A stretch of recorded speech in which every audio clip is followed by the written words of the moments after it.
भाग 5। अमरकांत ने अपने जीवन में माता के स्नेह का सुख न जाना था।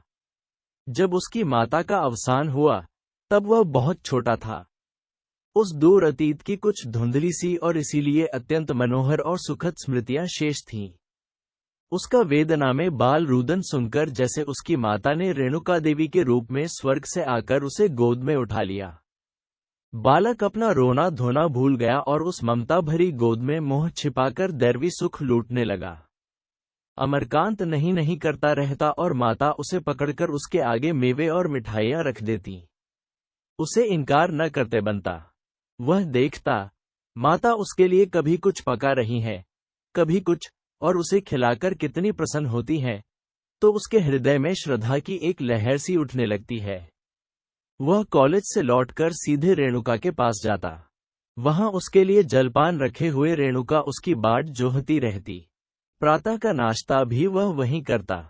इस मात स्नेह से उसे तपती ही न होती थी। छुट्टियों के दिन वह प्रायः दिन भर रेणुका ही के यहाँ रहता। उसके साथ कभी कभी नैना भी चली जाती। वह खासकर पशु पक्षियों की क्रीड़ा देखने जाती थी। अमरकांत के कोष में स्नेह आया तो उसकी वह कृपणता जाती रही। सुखदा उसके समीप आने लगी। उसकी विलासिता से अब उसे उतना भय न रहा। रेणुका के साथ उसे लेकर वह सैर तमाशे के लिए भी जाने लगा। रेणुका 10वें 5वें उसे 10-20 रुपये जरूर दे देती। उसके सप्रेम आग्रह के सामने अमरकांत की एक न चलती। उसके लिए नए नए सूट बने, नए नए जूते आए, मोटरसाइकिल आई, सजावट के सामान आए। 5 ही 6 महीने में वह विलासिता का द्रोही, वह सरल जीवन का उपासक, अच्छा खास रईसजादा बन बैठा। रईसजादों के भावों और विचारों से भरा हुआ, उतना ही निर्द्वंद्व और स्वार्थी। उसकी जेब में 10-20 रुपये हमेशा पड़े रहते। खुद खाता, मित्रों को खिलाता और एक की जगह 2 खर्च करता। वह अध्ययनशीलता जाती रही। ताश और चौसे में ज्यादा आनंद आता। हाँ, जलसों में उसे अब और अधिक उत्साह हो गया। वहां उसे कीर्ति लाभ का अवसर मिलता था। बोलने की शक्ति उसमें पहले भी बुरी न थी, अभ्यास से और भी परिमार्जित हो गई। दैनिक समाचार और सामयिक साहित्य से भी उसे रुचि थी, विशेषकर इसलिए कि रेणुका रोज रोज की खबरें उससे पढ़वाकर सुनती थीं। दैनिक समाचार पत्रों के पढ़ने से अमरकांत के राजनैतिक ज्ञान का विकास होने लगा। देशवासियों के साथ शासक मंडल की कोई अनीति देखकर उसका खून खौल उठता था। जो संस्थाएं राष्ट्रीय उत्थान के लिए उद्योग कर रही थीं, उनसे उसे सहानुभूति हो गई। वह अपने नगर की कनाग्रेस कमेटी का मेंबर बन गया और उसके कार्यक्रम में भाग लेने लगा। एक दिन कॉलेज के कुछ छात्र देहातों की आर्थिक दशा की जांच पड़ताल करने निकले। सलीम और अमर भी चले। अध्यापक डॉक्टर शांति कुमार उनके नेता बनाए गए। कई गांवों की पड़ताल करने के बाद मंडली संध्याक समय लौटने लगी तो अमर ने कहा, मैंने कभी अनुमान न किया था कि हमारे कृषकों की दशा इतनी निराशाजनक है। सलीम बोला, तालाब के किनारे वह जो 4-5 घर मल्लाहों के थे, उनमें तो लोहे के 2-1 बर्तन के सिवा कुछ था ही नहीं। मैं समझता था देहातियों के पास अनाज की बखारें भरी होंगी, लेकिन यहाँ तो किसी घर में अनाज के मटके तक न थे। शांति कुमार बोले, सभी किसान इतने गरीब नहीं होते। बड़े किसानों के घर में बखारें भी होती हैं, लेकिन ऐसे किसान गांव में 2-4 से ज्यादा नहीं होते। अमरकांत ने विरोध किया, मुझे तो इन गांवों में एक भी ऐसा किसान न मिला, और महाजन और अमले इन्हीं गरीबों को चूसते हैं। मैं चाहता हूं उन लोगों को, इन बेचारों पर दया भी नहीं आती। शांति कुमार ने मुस्कुराकर कहा, दया और धर्म की बहुत दिनों परीक्षा हुई और ये दोनों हल्के पड़े। अब तो न्याय परीक्षा का युग है। शांति कुमार की अवस्था कोई 35 की थी। गोरे चिट्टे, रूपवान आदमी थे। वेशभूषा अंग्रेजी थी और पहली नजर में अंग्रेज ही मालूम होते थे, क्योंकि उनकी आंखें नीली थीं और बाल भी भूरे थे। ऑक्सफोर्ड से डॉक्टर की उपाधि प्राप्त कर लाए थे। विवाह के कट्टर विरोधी, स्वतंत्रता प्रेम के कट्टर भक्त, बहुत ही प्रसन्न मुख, सहृदय, सेवाशील व्यक्ति थे। मजाक का कोई अवसर पाकर न चूकते थे। छात्रों से मित्र भाव रखते थे। राजनीतिक आंदोलनों में खूब भाग लेते, पर गुप्त रूप से। खुले मैदान में न आते। हाँ, सामाजिक क्षेत्र में खूब गरजते थे। अमरकांत ने करुण स्वर में कहा, मुझे तो उस आदमी की सूरत नहीं भूलती जो 6 महीने से बीमार पड़ा था और एक पैसे की भी दवा न ली थी। इस दशा में जमींदार ने लगान की डिग्री करा ली और जो कुछ घर में था नीलाम करा लिया, बैल तक बिकवा लिए। ऐसे अन्यायी संसार की नियमता कोई चेतन शक्ति है? मुझे तो इसमें संदेह हो रहा है। तुमने देखा नहीं सलीम, गरीब के बदन पर चिथड़े तक न थे। उसकी वृद्धा माता कितना अट्ठट अट्ठट कर रोती थी। सलीम की आंखों में आंसू थे। बोला, तुमने रुपए दिए तो बुढ़िया कैसे तुम्हारे पैरों पर गिर पड़ी? मैं तो अलग मुंह फेर कर रो रहा था। मंडली यूं ही बातचीत करती चली जाती थी। अब पक्की सड़क मिल गई थी। दोनों तरफ ऊंचे वृक्षों ने मार्ग को अंधेरा कर दिया था। सड़क के दाहिने बाएं नीचे ऊख, अरहर आदि के खेत खड़े थे। थोड़ी थोड़ी दूर पर 2-1 मजूर या राहगीर मिल जाते थे। सहसा एक वृक्ष के नीचे 10-12 स्त्री पुरुष सशंकित भाव से दुबके हुए दिखाई दिए। सब के सब सामने वाले अरहर के खेत की ओर ताकते और आपस में कनफुसकियां कर रहे थे। अरहर के खेत की मेड़ पर 2 गोरे सैनिक हाथ में बेंत लिए अकड़े खड़े थे। छात्र मंडली को कौतूहल हुआ। सलीम ने एक आदमी से पूछा, क्या माजरा है? तुम लोग क्यों जमा हो? अचानक अरहर के खेत की ओर से किसी औरत का चीत्कार सुनाई पड़ा। छात्र वर्ग अपने डंडे संभालकर खेत की तरफ लपका। परिस्थिति उनकी समझ में आ गई थी। एक गोरे सैनिक ने आंखें निकालकर छड़ी दिखाते हुए कहा, भाग जाओ नहीं हम ठोकर मारेगा। इतना उसके मुंह से निकलना था कि डॉक्टर शांति कुमार ने लपक कर उसके मुंह पर घूंसा मारा। सैनिक के मुंह पर घूंसा पड़ा। तिलमिला उठा पर था, घूंसेबाजी में मंजा हुआ। घूंसे का जवाब जो दिया तो डॉक्टर साहब गिर पड़े। उसी वक्त सलीम ने अपनी हाकी स्टिक उस गोरे के सिर पर जमाई। वह चौंधिया गया, जमीन पर गिर पड़ा और जैसे मूर्छित हो गया। दूसरे सैनिक को अमर और एक दूसरे छात्र ने पीटना शुरू कर दिया था, पर वह इन दोनों युवकों पर भारी था। सलीम इधर से फुर्सत पाकर उस पर लपका। 1 के मुकाबले में 3 हो गए। सलीम की स्टिक ने इस सैनिक को भी जमीन पर सुला दिया। इतने में अरहर के पौधों को चीरता हुआ तीसरा गोरा आ पहुंचा। डॉक्टर शांति कुमार संभल कर उस पर लपके ही थे कि उसने रिवाल्वर निकलकर दाग दिया। डॉक्टर साहब जमीन पर गिर पड़े। अब मामला नाजुक था। तीनों छात्र डॉक्टर साहब को संभालने लगे। ये भय भी लगा हुआ था कि वह दूसरी गोली न चला दे। सबके प्राण नहों में समाये हुए थे। मजूर लोग अभी तक तो तमाशा देख रहे थे, मगर डॉक्टर साहब को गिरते देख उनके खून में भी जोश आया। भय की भांति साहस भी संक्रामक होता है। सब के सब अपनी लकड़ियां संभालकर गोरे पर दौड़े। गोरे ने रिवाल्वर दागी पर निशाना खाली गया। इसके पहले कि वह तीसरी गोली चलाए, उस पर डंडों की वर्षा होने लगी और एक क्षण में वह भी आहत होकर गिर पड़ा। खैरियत ये हुई कि जख्म डॉक्टर साहब की जांघ में था। सभी छात्र तत्काल धर्म जानते थे। घाव का खून बंद किया और पट्टी बांध दी। उसी वक्त एक युवती खेत से निकली और मुंह छिपाए, लंगड़ाती, कपड़े संभालती, एक तरफ चल पड़ी। अबला लज्जावश, किसी से कुछ कहे बिना, सबकी नजरों से दूर निकल जाना चाहती थी। उसकी जिस अमूल्य वस्तु का अपहरण किया गया था, उसे कौन दिला सकता था? दुष्टों को मार डालो, इससे तुम्हारी न्याय बुद्धि को संतोष होगा। उसकी तो जो चीज गई, वह गई। वह अपना दुख क्यों रोए, क्यों फरियाद करे? सारे संसार की सहानुभूति उसके किस काम की है? सलीम एक क्षण तक युवती की ओर ताकता रहा, फिर स्टिक संभालकर उन तीनों को पीटने लगा। ऐसा जान पड़ता था कि उन्मत्ता हो गया है। डॉक्टर साहब ने पुकारा, क्या करते हो सलीम? इससे क्या फायदा? यह इंसानियत के खिलाफ है कि गिरे हुओं पर हाथ उठाया जाए। सलीम ने दम लेकर कहा, मैं एक शैतान को भी जिंदा न छोड़ूंगा। मुझे फांसी हो जाए, कोई गम नहीं। ऐसा सबक देना चाहिए कि फिर किसी बदमाश को इसकी जुर्रत न हो। फिर मजूरों की तरफ देखकर बोला, तुम इतने आदमी खड़े ताकते रहे और तुमसे कुछ न हो सका। तुम में इतनी गैरत भी नहीं, अपनी बहू बेटियों की आबरू की हिफाजत भी नहीं कर सकते। समझते होंगे कौन हमारी बहू बेटी है।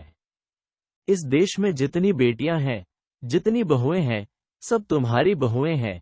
जितनी माने हैं, सब तुम्हारी माने हैं।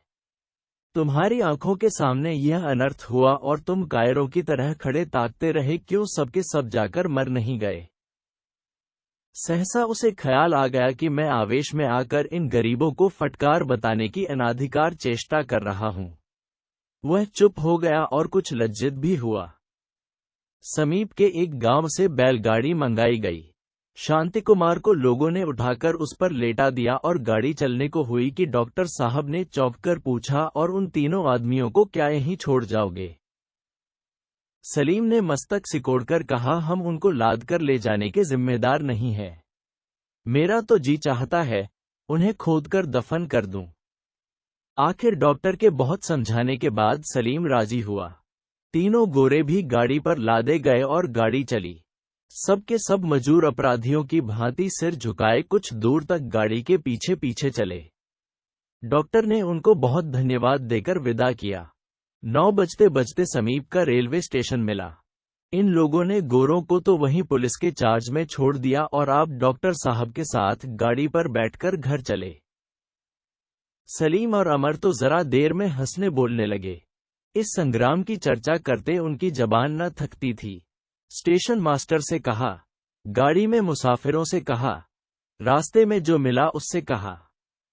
सलीम तो अपने साहस और शौर्य की खूब डींगे मारता था, मानो कोई किला जीत आया है और जनता को चाहिए कि उसे मुकुट पहनाए, उसकी गाड़ी खींचे, उसका जुलूस निकाले। किंतु अमरकांत चुपचाप डॉक्टर साहब के पास बैठा हुआ था। आज के अनुभव ने उसके हृदय पर ऐसी चोट लगाई थी जो कभी न भरेगी। वह मन ही मन इस घटना की व्याख्या कर रहा था। इन टके के सैनिकों की इतनी हिम्मत क्यों हुई? यह गोरे सिपाही इंग्लैंड के निम्नतम श्रेणी के मनुष्य होते हैं। इनका इतना साहस कैसे हुआ? इसीलिए कि भारत पराधीन है। ये लोग जानते हैं कि यहाँ के लोगों पर उनका आतंक छाया हुआ है। वह जो अनर्थ चाहें करें, कोई चून नहीं कर सकता। यह आतंक दूर करना होगा। इस पराधीनता की जंजीर को तोड़ना होगा। इस जंजीर को तोड़ने के लिए वह तरह तरह के मंसूबे बंधने लगा, जिनमें यौवन का उन्माद था, लड़कपन की उग्रता थी और थी कच्ची बुद्धि की बहक। भाग 6। डॉक्टर शांति कुमार 1 महीने तक अस्पताल में रहकर अच्छे हो गए। तीनों सैनिकों पर क्या बीती नहीं कहा जा सकता, पर अच्छे होते ही पहला काम जो डॉक्टर साहब ने किया वह तांगे पर बैठकर छावनी में जाना और उन सैनिकों की कुशल पूछना था। मालूम हुआ कि वह तीनों भी कई कई दिन अस्पताल में रहे, फिर तब्दील कर दिए गए। रेजिमेंट के कप्तान ने डॉक्टर साहब से अपने आदमियों के अपराध की क्षमा मांगी और विश्वास दिलाया कि भविष्य में सैनिकों पर ज्यादा कड़ी निगाह रखी जाएगी। डॉक्टर साहब की इस बीमारी में अमरकांत ने तन मन से उनकी सेवा की। केवल भोजन करने और रेणुका से मिलने के लिए घर जाता, बाकी सारा दिन और सारी रात उन्हीं की सेवा में व्यतीत करता। रेणुका भी 2-3 बार डॉक्टर साहब को देखने गई। इधर से फुर्सत पाते ही अमरकांत कांग्रेस के कामों में ज्यादा उत्साह से शरीक होने लगा। चंदा देने में तो बस संस्था में कोई उसकी बराबरी न कर सकता था। एक बार एक आम जलसे में वह ऐसी उद्दता से बोला कि पुलिस के सुपरिंटेंडेंट ने लाला समरकांत को बुलाकर लड़के को संभालने की चेतावनी दे डाली।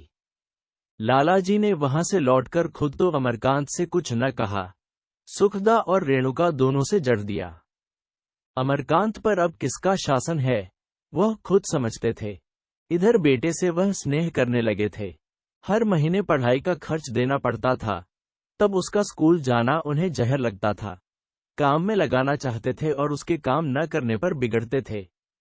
अब पढ़ाई का कुछ खर्च न देना पड़ता था, इसलिए कुछ न बोलते थे, बल्कि कभी कभी संदूक की कुंजी न मिलने या उठकर संदूक खोलने के कष्ट से बचने के लिए बेटे से रुपये उधर ले लिया करते। अमरकांत न मांगता न वह देते। सुखदा का प्रसवकाल समीप आता जाता था। उसका मुख पीला पड़ गया था। भोजन बहुत कम करती थी और हंसती बोलती भी बहुत कम थी। वह तरह तरह के स्वप्न देखती रहती थी। इससे चिता और भी सशंकित रहता था। रेणुका ने जनन संबंधी कई पुस्तकें उसको मंगा दी थीं। इन्हें पढ़कर वह और भी चिंतित रहती थी। शिशु की कल्पना से चिता में एक गर्भ में उल्लास होता था, पर इसके साथ ही हृदय में कंपन भी होता था, न जाने क्या होगा। संध्याज समय अमरकांत उसके पास आया तो वह जली बैठी थी। तीक्ष्ण नेत्रों से देखकर बोली, तुम मुझे थोड़ी सी संख्या क्यों नहीं दे देते, तुम्हारा गला भी छूट जाए, मैं भी जंजाल से मुक्त हो जाऊं। अमर इन दिनों आदर्श पति बना हुआ था। रूप ज्योति से चमकती हुई सुखदा आंखों को उन्मत्त करती थी, पर मातृत्व के भार से लदी हुई यह पीले मुख वाली रोगिणी उसके हृदय को ज्योति से भर देती थी। वह उसके पास बैठा हुआ उसके रूखे केशों और सूखे हाथों से खेला करता। उसे इस दशा में लाने का अपराधी वह है, इसलिए इस भार को सहे बनाने के लिए वह सुखदा का मोह जोहता रहता था। सुखदा उससे कुछ फरमाइश करे, यही इन दिनों उसकी सबसे बड़ी कामना थी। वह एक बार स्वर्ग के तारे तोड़ लाने पर भी उताई हो जाता। बराबर उसे अच्छी अच्छी किताबें सुनाकर उसे प्रसन्न करने का प्रयत्न करता रहता था। शिशु की कल्पना से उसे जितना आनंद होता था, उससे कहीं अधिक सुखदा के विषय में चिंता थी। न जाने क्या होगा। घबराकर भारी स्वर में बोला, ऐसा क्यों कहती हो सुखदा? मुझसे गलती हुई हो तो बता दो।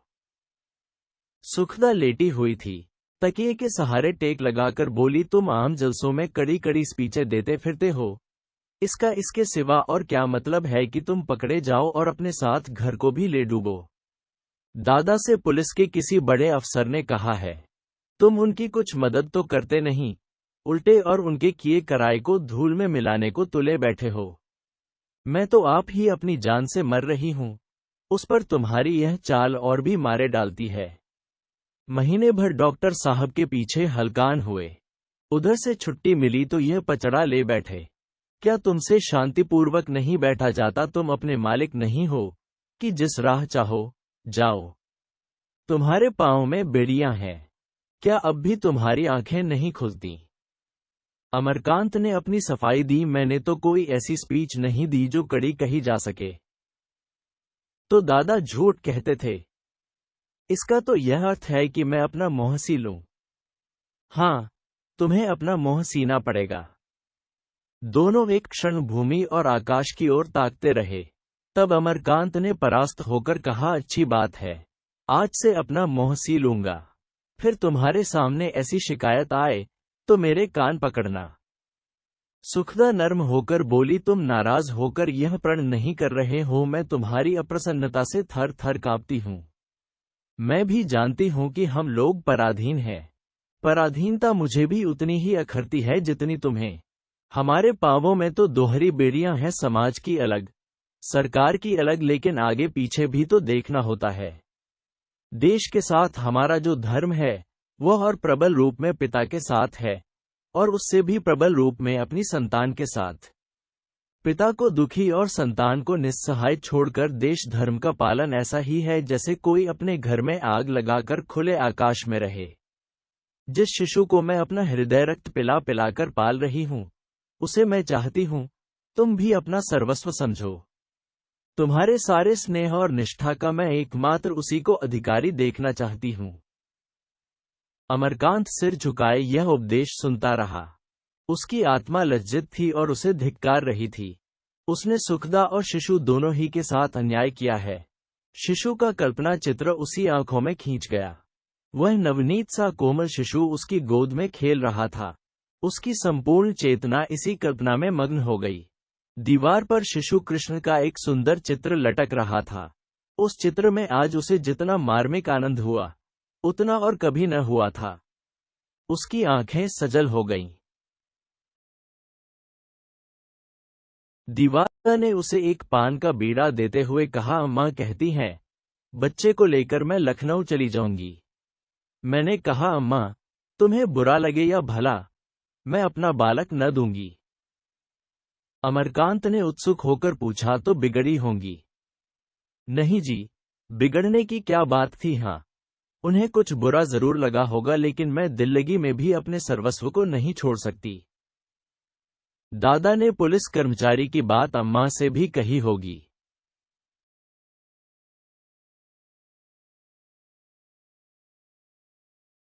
बात मैं जानती हूँ कही है। जाओ, आज अम्मा तुम्हारी कैसी खबर लेती हैं। मैं आज जाऊंगा ही नहीं। चलो, मैं तुम्हारी वकालत कर दूंगी। मुआफ कीजिए, वहां मुझे और भी लज्जित करोगी। नहीं, सच कहती हूँ। अच्छा बताओ, बालक किसको पड़ेगा, मुझे या तुम्हें? मैं कहती हूँ तुम्हें पड़ेगा। मैं चाहता हूँ तुम्हें पड़े। ये क्यों? मैं तो चाहती हूँ तुम्हें पड़े। तुम्हें पड़ेगा तो मैं उसे और ज्यादा चाहूंगा। अच्छा, उस स्त्री की कुछ खबर मिली जिसे गोरों ने सताया था? नहीं, फिर तो कोई खबर न मिली। एक दिन जाकर सब कोई उसका पता क्यों नहीं लगाते, या स्पीच देकर ही अपने कर्तव्य से मुक्त हो गए? अमरकांत ने झेंपते हुए कहा, कल जाऊंगा। ऐसी होशियारी से पता लगाओ कि किसी को कानो कान खबर न हो। अगर घर वालों ने उसका बहिष्कार कर दिया हो तो उसे लाओ। अम्मा को उसे अपने साथ रखने में कोई आपत्ति न होगी, और यदि होगी तो मैं अपने पास रख लूंगी। अमरकांत ने श्रद्धापूर्ण नेत्रों से सुखदा को देखा। इसके हृदय में कितनी दया, कितना सेवा भाव, कितनी निर्भीकता है, इसका आज उसे पहली बार ज्ञान हुआ। उसने पूछा, तुम्हें उससे जरा भी घृणा न होगी? सुखदा ने सकुचाते हुए कहा, अगर मैं कहूं न होगी तो असत्य होगा। होगी अवश्य, पर संस्कारों को मिटाना होगा। उसने कोई अपराध नहीं किया, फिर सजा क्यों दी जाए? अमरकांत ने देखा, सुखदा निर्मल नारीत्व की ज्योति में नहा उठी है। उसका देवीत्व जैसे प्रस्फुटित होकर उससे आलिंगन कर रहा है। भाग 7। अमरकांत ने आम जलसों में बोलना तो दूर रहा, शरीक होना भी छोड़ दिया, पर उसकी आत्मा इस बंधन से छटपटाती रहती थी और वह कभी कभी सामयिक पत्र पत्रिकाओं में अपने मनोविकारों को प्रकट करके संतोष लाभ करता था। अब वह कभी कभी दुकान पर भी आ बैठता। विशेषकर छुट्टियों के दिन तो वह अधिकतर दुकान पर रहता था। उसे अनुभव हो रहा था कि मानवीय प्रकृति का बहुत कुछ ज्ञान दुकान पर बैठकर प्राप्त किया जा सकता है। सुखदा और रेणुका दोनों के स्नेह और प्रेम ने उसे जकड़ लिया था। हृदय की जलन जो पहले घर वालों से और उसके फलस्वरूप समाज से विद्रोह करने में अपने को सार्थक समझती थी, अब शांत हो गई थी। रोता हुआ बालक मिठाई पाकर रोना भूल गया। एक दिन अमरकांत दुकान पर बैठा था कि एक असामी ने आकर पूछा, भैया कहाँ हैं बाबूजी? बड़ा जरूरी काम था। अमर ने देखा, अधोड़, बलिष्ठ, काला, कठोर आकृति का मनुष्य है। नाम है काले खा। रूखाई से बोला, वह कहीं गए हुए हैं? क्या काम है? बड़ा जरूरी काम था। कुछ कह नहीं गए? कब तक आएंगे? अमर को शराब की ऐसी दुर्गंध आई कि उसने नाक बंद कर ली और मुंह फेरकर बोला, क्या तुम शराब पीते हो? काले खां ने हंसकर कहा, शराब किसे मैसर होती है लाला, रूखी रोटियां तो मिलती नहीं। आज एक नातेदारी में गया था, उन लोगों ने पिला दी। वह और समीप आ गया और अमर के कान के पास मुंह लगाकर बोला, एक रकम दिखाने लाया था, कोई 10 तोले की होगी। बाजार में 250 से कम नहीं है, लेकिन मैं तुम्हारा पुराना असामी हूं, जो कुछ दे दोगे ले लूंगा। उसने कमर से एक जोड़ा सोने के कड़े निकाले और अमर के सामने रख दिए। अमर ने कड़े को बिना उठाए हुए पूछा, ये कड़े तुमने कहां पाए? काले खां ने बेहयाई से मुस्कुराकर कहा, यह न पूछो राजा, अल्लाह देने वाला है। अमरकांत ने घृणा का भाव दिखाकर कहा, कहीं से चुरा लाए होगे। काले खां फिर हंसा, चोरी किसे कहते हैं राजा, ये तो अपनी खेती है। अल्लाह ने सबके पीछे हीला लगा दिया है। कोई नौकरी करके लाता है, कोई मजूरी करता है, कोई रोजगार करता है, देता सबको वही खुदा है। तो फिर निकलो रुपए, मुझे देर हो रही है। इन लाल पगड़ी वालों की बड़ी खातिर करनी पड़ती है भैया, नहीं एक दिन काम न चले। अमरकांत को यह व्यापार इतना जघन्य जान पड़ा कि जी में आया काले खां को दुत्कार दे। लाला समरकांत ऐसे समाज के शत्रुओं से व्यवहार रखते हैं, यह ख्याल करके उसके रोए खड़े हो गए।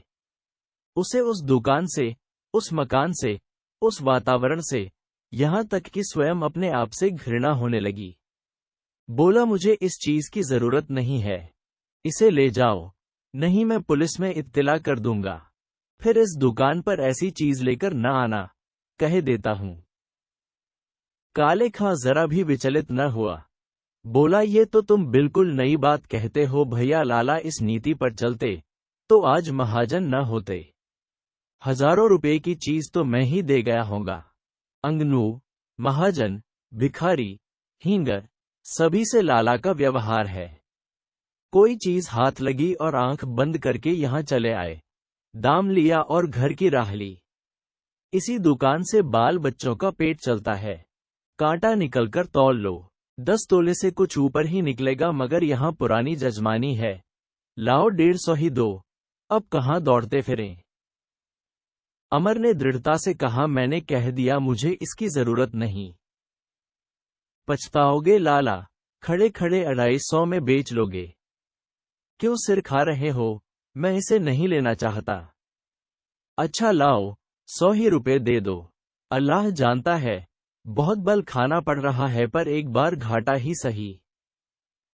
तुम व्यर्थ मुझे दिख रहे हो, मैं चोरी का माल नहीं लूंगा, चाहे लाख की चीज धोले में मिले। तुम्हें चोरी करते शर्म भी नहीं आती। ईश्वर ने हाथ पांव दिए हैं, खासे मोटे ताजे आदमी हो, मजदूरी क्यों नहीं करते। दूसरों का माल उड़ाकर अपनी दुनिया और आगबत दोनों खराब कर रहे हो। काले खां ने ऐसा मोह बनाया मानो ऐसी बकवास बहुत सुन चुका है, और बोला, तो तुम्हें नहीं लेना है। नहीं, 50 देते हो, 1 कौड़ी नहीं। काले खां ने कड़े उठाकर कमर में रख लिए और दुकान के नीचे उतर गया। पर एक क्षण में फिर लौटकर बोला, अच्छा 30 रुपए ही दे दो। अल्लाह जानता है, पगड़ी वाले आधा ले लेंगे। अमरकांत ने उसे धक्का देकर कहा, निकल जा यहां से सुअर, मुझे क्यों हैरान कर रहा है। काले खां चला गया तो अमर ने उस जगह को झाड़ू से साफ कराया और अगरबत्ती जलाकर रख दी। उसे अभी तक शराब की दुर्गंध आ रही थी। आज उसे अपने पिता से जितनी अभक्ति हुई, उतनी कभी न हुई थी। उस घर की वायु तक उसे दूषित लगने लगी। पिता के हथकंडों से वह कुछ कुछ परिचित तो था, पर उनका इतना पतन हो गया है, इसका प्रमाण आज ही मिला। उसने मन में निश्चय किया, आज पिता से इस विषय में खूब अच्छी तरह शास्त्रार्थ करेगा। उसने खड़े होकर अधीर नेत्रों से सड़क की ओर देखा। लालाजी का पता न था। उसके मन में आया, दुकान बंद करके चला जाए और जब पिताजी आ जाए तो साफ साफ कह दे, मुझसे यह व्यापार न होगा। वह दुकान बंद करने ही जा रहा था कि एक बुढ़िया लाठी टेकती हुई आकर सामने खड़ी हो गई और बोली, लाला नहीं है क्या बेटा।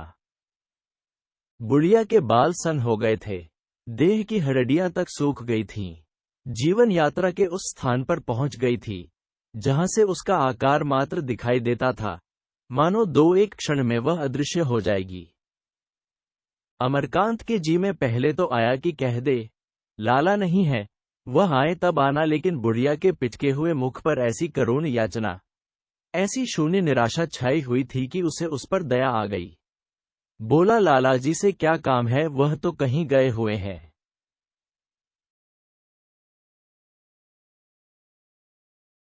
के पिया ने निराश होकर कहा, तो कोई हर्ज नहीं बेटा, मैं फिर आ जाऊंगी। अमरकांत ने नम्रता से कहा, अब आते ही होंगे माता, ऊपर चली जाओ। दुकान की कुर्सी ऊंची थी, 3 सीढ़ियां चढ़नी पड़ती थीं। बुढ़िया ने पहली पट्टी पर पांव रखा, पर दूसरा पांव ऊपर न उठा सकी। पैरों में इतनी शक्ति न थी। अमर ने नीचे आकर उसका हाथ पकड़ लिया और उसे सहारा देकर दुकान पर चढ़ा दिया। बुढ़िया ने आशीर्वाद देते हुए कहा, तुम्हारी बड़ी उम्र हो बेटा। मैं यही डरती हूं कि लाला देर में आए और अंधेरा हो गया तो मैं घर कैसे पहुंचूंगी। रात को कुछ नहीं सूझता बेटा। तुम्हारा घर कहाँ है माता। बुढ़िया ने ज्योतिहीन आंखों से उसके मुख की ओर देखकर कहा, गोवर्धन की सराय पर रहती हूं बेटा। तुम्हारे और कोई नहीं है। सब हैं भैया, बेटे हैं, पोते हैं, बहुएं हैं, पोतों की बहुएं हैं, पर जब अपना कोई नहीं तो किस काम का नहीं लेते मेरी सुध। न सही है तो अपने, मर जाऊंगी तो मिट्टी तो ठिकाने लगा देंगे, तो वह लोग तुम्हें कुछ देते नहीं। बुढ़िया ने स्नेह मिले हुए गर्व से कहा, मैं किसी के आश्रय भरोसे नहीं हूं बेटा, जीते रहे मेरा लाला समरकांत, वह मेरी परवरिश करते हैं। तब तो तुम बहुत छोटे थे भैया, जब मेरा सरदार लाला का चपरासी था। इसी कमाई में खुदा ने कुछ ऐसी बरकत दी कि घर द्वार बना, बाल बच्चों का ब्याह गौना हुआ, 4 पैसे हाथ में हुए। थे तो 5 रुपए के प्यादे, पर कभी किसी से दबे नहीं, किसी के सामने गर्दन नहीं झुकाई। जहां लाला का पसीना गिरे वहां अपना खून बहाने को तैयार रहते थे। आधी रात, पिछली रात, जब बुलाया हाजिर हो गए। थे तो अदना से नौकर, मुदा लाला ने कभी तुम कहकर नहीं पुकारा। बराबर खां साहब कहते थे। बड़े बड़े सेठिए कहते, खां साहब हम इससे दूनी तलब देंगे, हमारे पास आ जाओ, पर सबको यही जवाब देते कि जिसके हो गए उसके हो गए। जब तक वह दुत्कार न देगा उसका दामन न छोड़ेंगे। लाला ने भी ऐसा निभाया कि क्या कोई निभाएगा, उन्हें मरे आज 20वां साल है, वही तलब मुझे देते जाते हैं। लड़के पराए हो गए, पोते बात नहीं पूछते, पर अल्लाह मेरे लाला को सलामत रखे, मुझे किसी के सामने हाथ फैलाने की नौबत नहीं आई। अमरकांत ने अपने पिता को स्वार्थी, लोभी, भावहीन समझ रखा था। आज उसे मालूम हुआ उनमें दया और वात्सल्य भी है। गर्व से उसका हृदय पुलकित हो उठा। बोला, तो तुम्हें 5 रुपये मिलते हैं? हाँ बेटा, 5 रुपये महीना देते जाते हैं। तो मैं तुम्हें रुपए दिए देता हूं, लेती जाओ। लाला शायद देर में आए। वृद्धा ने कानों पर हाथ रखकर कहा, नहीं बेटा, उन्हें आ जाने दो, लठिया टेकती चली जाऊंगी, अब तो यही आंख रह गई है। इसमें हर्ज क्या है, मैं उनसे कह दूंगा। पठानिन रुपए ले गई, अंधेरे में कहीं गिर गिरा पड़ोगी। नहीं बेटा, ऐसा काम नहीं करती जिसमें पीछे से कोई बात पैदा हो, फिर आ जाऊंगी। नहीं, मैं बिना लिए न जाने दूंगा। बुढ़िया ने डरते डरते कहा, तो लाओ दे दो बेटा, मेरा नाम टांक लेना पठानिन। अमरकांत ने रुपए दे दिए। बुढ़िया ने कांपते हाथों से रुपए लेकर गिरह बांधो और दुआएं देती हुई धीरे धीरे सीढ़ियों से नीचे उतरी, मगर 50 कदम भी न गई होगी कि पीछे से अमरकांत एक इक्का लिए हुए आया और बोला, बूढ़ी माता, आकर इक्के पर बैठ जाओ, मैं तुम्हें पहुंचा दूं। बुढ़िया ने आश्चर्यचकित नेत्रों से देखकर कहा, अरे नहीं बेटा, तुम मुझे पहुंचाने कहां जाओगे, मैं लठिया टेकती हुई चली जाऊंगी, अल्लाह तुम्हें सलामत रखे। अमरकांत इक्का ला चुका था। उसने बुढ़िया को गोद में उठाया और इक्के पर बैठाकर पूछा, कहां चलूं?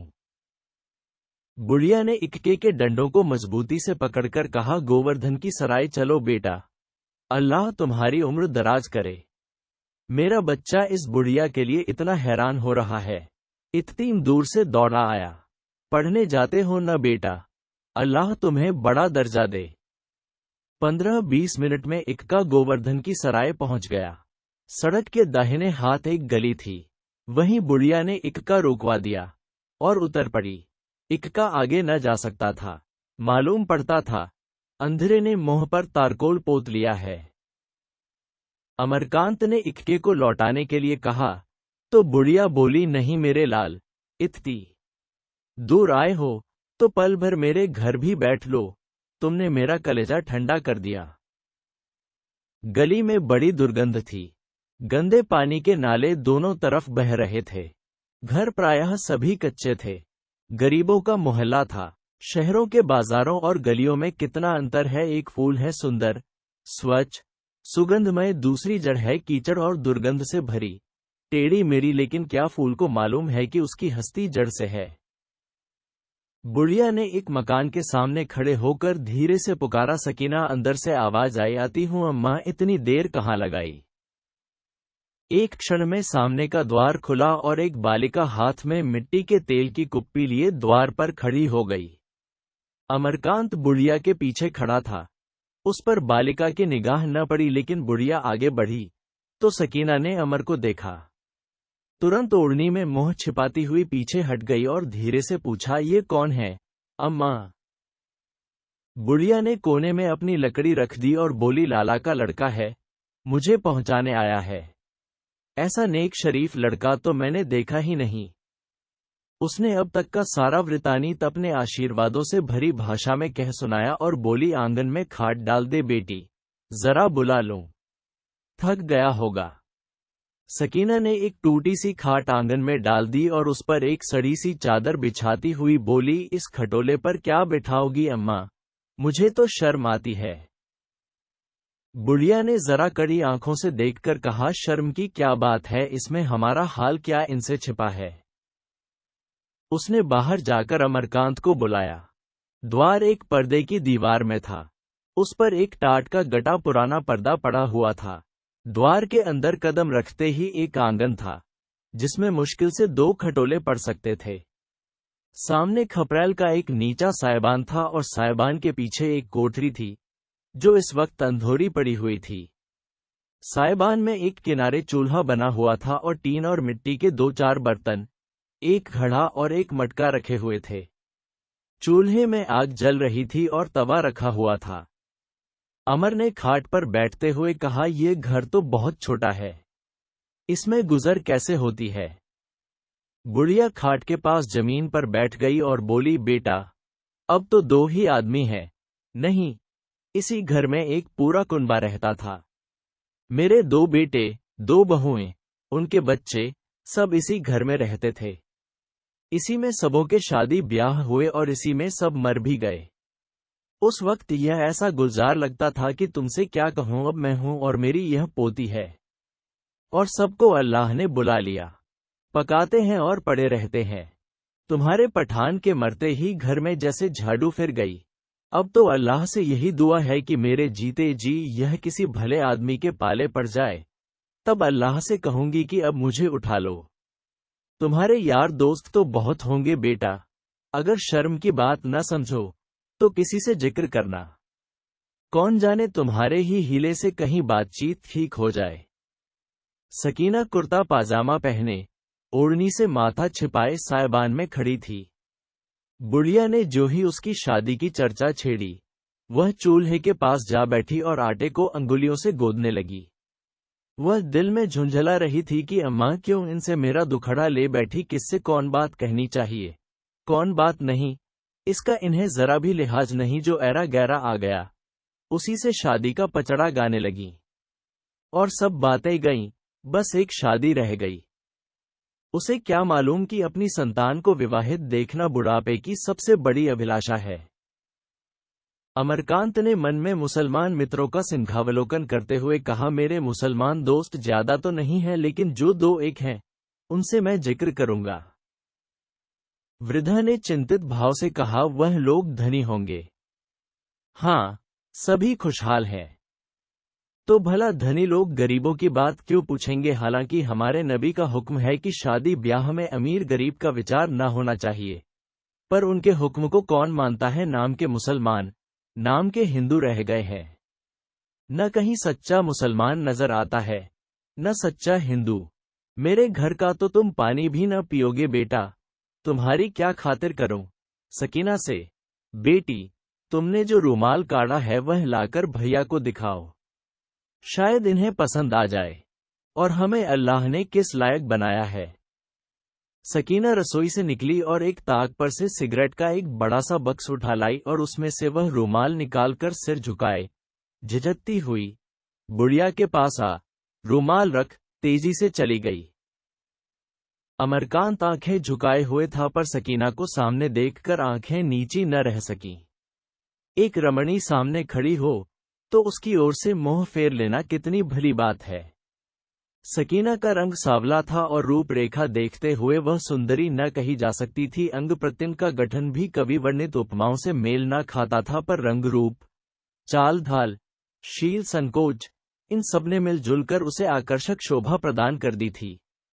वह बड़ी बड़ी पलकों से आंखें छिपाए, देह चुराए, शोभा की सुगंध और ज्योति फैलाती हुई इस तरह निकल गई जैसे स्वप्न चित्र एक झलक दिखाकर मिट गया हो। अमरकांत ने रूमाल उठा लिया और दीपक के प्रकाश में उसे देखने लगा। कितनी सफाई से बेल बूटे बनाए गए थे। बीच में एक मोर का चित्र था। इस झोंपे में इतनी सुरुचि।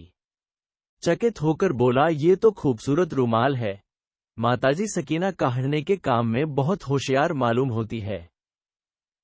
बुढ़िया ने गर्व से कहा, ये सभी काम जानती है भैया। न जाने कैसे सीख लिया। मोहल्ले की 2-4 लड़कियां मदद से पढ़ने जाती हैं। उन्हीं को काढ़ते देखकर इसने सब कुछ सीख लिया। कोई मर्द घर में होता तो हमें कुछ काम मिल जाया करता। गरीबों के मोहल्ले में इन कामों की कौन कदर कर सकता है। तुम ये रूमाल लेते जाओ बेटा, एक बेकस की नजर है। अमर ने रूमाल को जेब में रखा तो उसकी आंखें भर आईं। उसका बस होता तो इसी वक्त 100-200 रूमालों की फरमाइश कर देता। फिर भी यह बात उसके दिल में जम गई। उसने खड़े होकर कहा, मैं इस रूमाल को हमेशा तुम्हारी दुआ समझूंगा। वादा तो नहीं करता, लेकिन मुझे यकीन है कि मैं अपने दोस्तों से आपको कुछ काम दिला सकूंगा। अमरकांत ने पहले पठानिन के लिए तुम का प्रयोग किया था।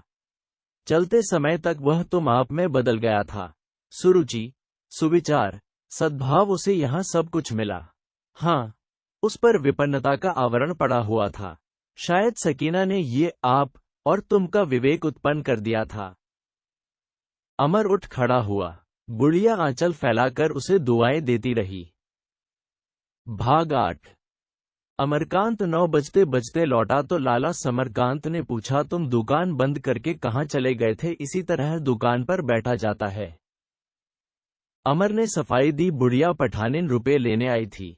बहुत अंधेरा हो गया था। मैंने समझा कहीं गिर गिरा पड़े, इसलिए उसे घर तक पहुंचाने चला गया था। वह तो रुपए लेती ही न थी, पर जब बहुत देर हो गई तो मैंने रोकना उचित न समझा। कितने रुपए दिए? 5। लालाजी को कुछ धैर्य हुआ। और कोई असामी आया था? किसी से कुछ रुपए वसूल हुए? जी नहीं। आश्चर्य है। और तो कोई नहीं आया? हाँ, वही बदमाश काले खां सोने की एक चीज बेचने लाया था। मैंने लौटा दिया। समरकांत की त्योरियां बदली। क्या चीज थी? सोने के कड़े थे। 10 तोले बताता था। तुमने तौला नहीं? मैंने हाथ से छुआ तक नहीं। हाँ, क्यों छूते? उसमें पाप लिपटा हुआ था न। कितना मांगता था? 200। झूठ बोलते हो। शुरू 200 से किए थे, पर उतरते उतरते 30 रुपए तक आया था।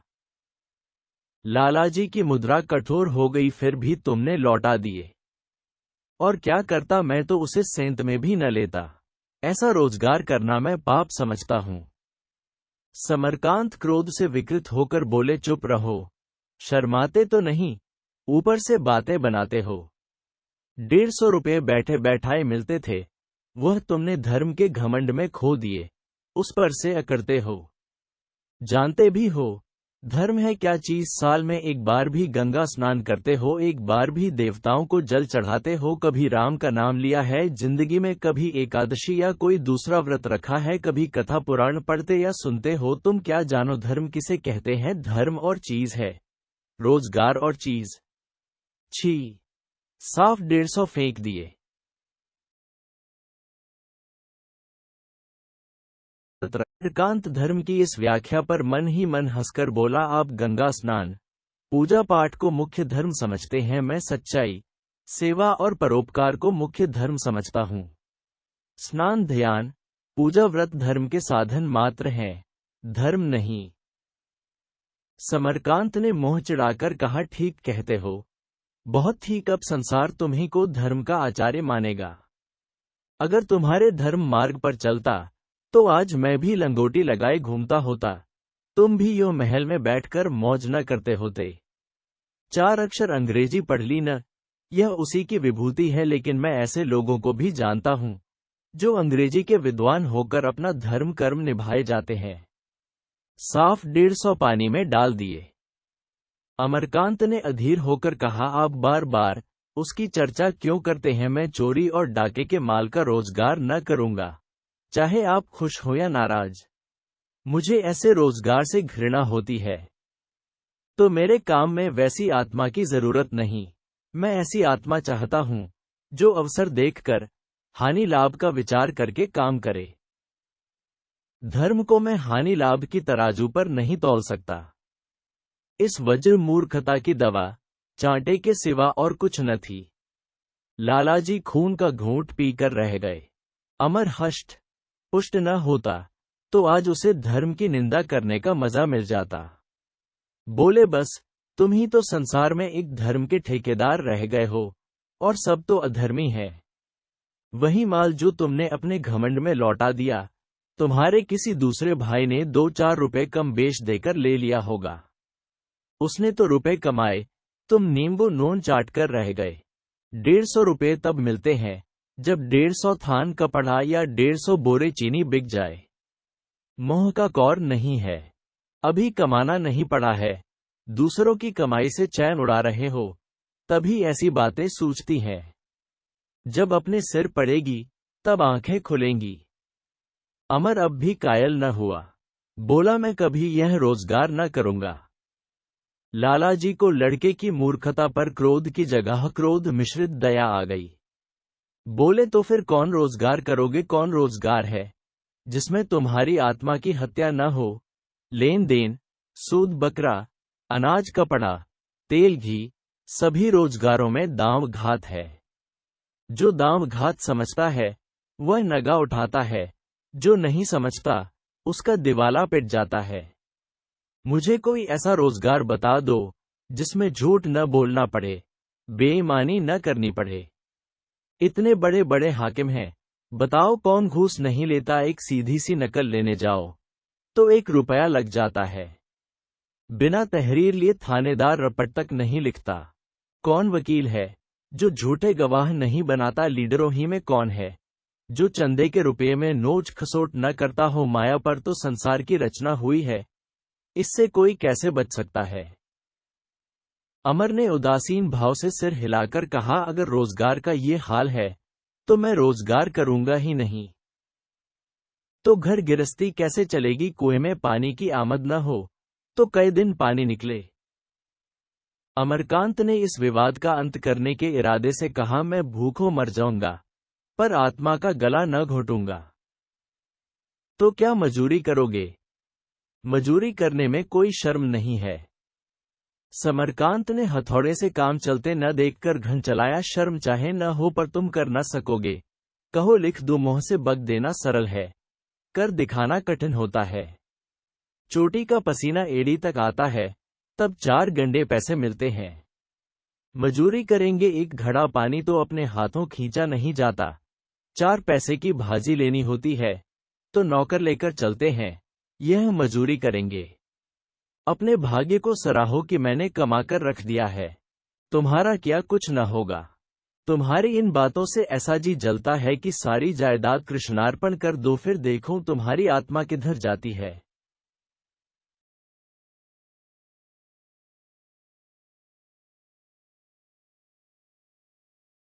कमलकांत पर उनकी इस चोट का भी कोई असर न हुआ। आप खुशी से अपनी जायदाद कृष्णार्पण कर दें, मेरे लिए रत्ती भर भी चिंता न करें। जिस दिन आप ये पुनीत कार्य करेंगे उस दिन मेरा सौभाग्य सूर्य उदय होगा। मैं इस मोह से मुक्त होकर स्वाधीन हो जाऊंगा। जब तक मैं इस बंधन में पड़ा रहूंगा मेरी आत्मा का विकास होगा। समरकांत के पास अब कोई शस्त्र न था। एक क्षण के लिए क्रोध ने उनकी व्यवहार बुद्धि को भ्रष्ट कर दिया। बोले, तो क्यों इस बंधन में पड़े हो? क्यों अपनी आत्मा का विकास नहीं करते? महात्मा ही हो जाओ। कुछ करके दिखाओ। तो जिस चीज की तुम कदर नहीं कर सकते वह मैं तुम्हारे गले नहीं मरना चाहता। ये कहते हुए वह ठाकुर द्वारे में चले गए जहां इस समय आरती का घंटा बज रहा था। अमर इस चुनौती का जवाब न दे सका। वे शब्द जो बाहर न निकल सके उसके हृदय में फोड़े की तरह टीसने लगे। मुझ पर अपनी संपत्ति की धौंस जमाने चले हैं। चोरी का माल बेचकर, जुआरियों को 4 आने रुपए ब्याज पर रुपए देकर, गरीब मजदूरों और किसानों को ठगकर तो रुपए जोड़े हैं, उस पर आपको इतना अभिमान है, ईश्वर न करे कि मैं उस धन का गुलाम बनूं। वह इन्हीं उत्तेजना से भरे हुए विचारों में डूबा बैठा था कि नैना ने आकर कहा, दादा बिगड़ रहे थे भैया जी। अमरकांत के एकांत जीवन में नैना ही स्नेह और सांत्वना की वस्तु थी। अपना सुख दुख, अपनी विजय और पराजय, अपने मंसूबे और इरादे वह उसी से कहा करता था। यद्यपि सुखदा से अब उसे उतना विराग न था, अब उससे प्रेम भी हो गया था, पर नैना अब भी उसमें निकटतर थी। सुखदा और नैना दोनों उसके अंतस्थल के दो कोल थे। सुखदा ऊंची, दुर्गम और विशाल थी, लहरें उसके चरणों ही तक पहुंचकर रह जाती थीं। नैना समतल, सुलभ और समीप, वायु का थोड़ा वेग पाकर भी लहरें उसके मर्मस्थल तक पहुंचती थीं। अमर अपनी मनोव्यथा मंद मुस्कान की आड़ में छिपाता हुआ बोला, कोई नई बात नहीं थी नैना, वही पुराना पचड़ा था। तुम्हारी भाभी तो नीचे नहीं थी, अभी तक तो यहीं थी, जरा देर हुई ऊपर चली गईं। तो आज उधर से भी शस्त्र प्रहार होंगे। दादा ने तो आज मुझसे साफ कह दिया, तुम अपने लिए कोई राह निकालो। और मैं भी सोचता हूं, मुझे अब कुछ न कुछ करना चाहिए। ये रोज रोज की फटकार नहीं सही जाती। मैं कोई बुराई करूं तो वह मुझे 10 जूते भी जमा दे, चू न करूंगा, लेकिन अधर्म पर मुझसे न चला जाएगा। नैना ने इस वक्त मीठी पकौड़ियां, नमकीन पकौड़ियां और न जाने क्या क्या पका रखे थे। उसका मन उन पदार्थों को खिलाने और खाने के आनंद में बसा हुआ था। यह धर्म अधर्म के झगड़े उसे व्यर्थ से जान पड़े। बोली, पहले चलकर पकौड़ियां खा लो, फिर इस विषय पर सलाह होगी। अमर ने वितृष्णा के भाव से कहा, ब्यालू करने की मेरी इच्छा नहीं है। लात की मारी रोटियां कंठ के नीचे न उतरेंगी। दादा ने आज फैसला कर दिया। अब तुम्हारी यही बात मुझे अच्छी नहीं लगती। आज की सी मजेदार पकौड़ियां तुमने कभी न खाई होंगी। तुम न खाओगे तो मैं न खाऊंगी। नैना की इस दलील ने उसके इनकार को कई कदम पीछे धकेल दिया। तू मुझे बहुत दिक करती है नैना, सच कहता हूं, मुझे बिल्कुल इच्छा नहीं है। चलकर थाल पर बैठो तो पकौड़ियां देखते ही टूट न पड़ो तो कहना। तू जाकर खा क्यों नहीं लेती? मैं एक दिन न खाने से मर तो न जाऊंगा। तो क्या मैं एक दिन न खाने से मर जाऊंगी? मैं निर्जला शिवरात्रि रखती हूं, तुमने तो कभी व्रत नहीं रखा। नैना के आग्रह को टालने की शक्ति अमरकांत में न थी।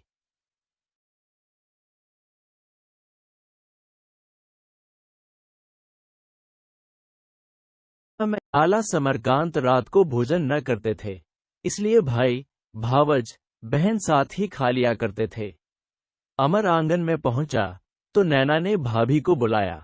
सुखदा ने ऊपर ही से कहा, मुझे भूख नहीं है। मनावन का भार अमरकांत के सिर पड़ा। वह दबे पांव ऊपर गया। जी में डर रहा था कि आज मुवामला तूल खींचेगा, पर इसके साथ ही दृढ़ भी था, इस प्रश्न पर दबेगा नहीं। यह ऐसा मार्मिक विषय था जिस पर किसी प्रकार का समझौता हो ही न सकता था। अमरकांत की आहट पाते ही सुखदा संभल बैठी।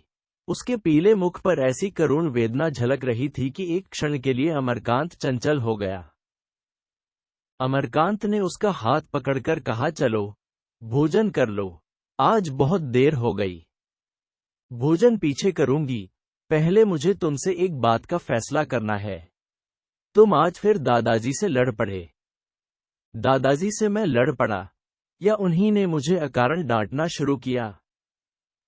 सुखदा ने दार्शनिक निरपेक्षता के स्वर में कहा, तो उन्हें डांटने का अवसर ही क्यों देते हो? मैं मानती हूं कि उनकी नीति तुम्हें अच्छी नहीं लगती, मैं भी उसका समर्थन नहीं करती, लेकिन अब इस उम्र में तुम उन्हें नए रास्ते पर नहीं चला सकते। वह भी तो उसी रास्ते पर चल रहे हैं जिस पर सारी दुनिया चल रही है।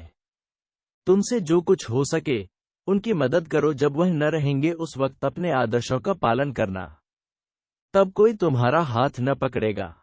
इस वक्त तुम्हें अपने सिद्धांतों के विरुद्ध भी कोई बात करनी पड़े तो बुरा न मानना चाहिए।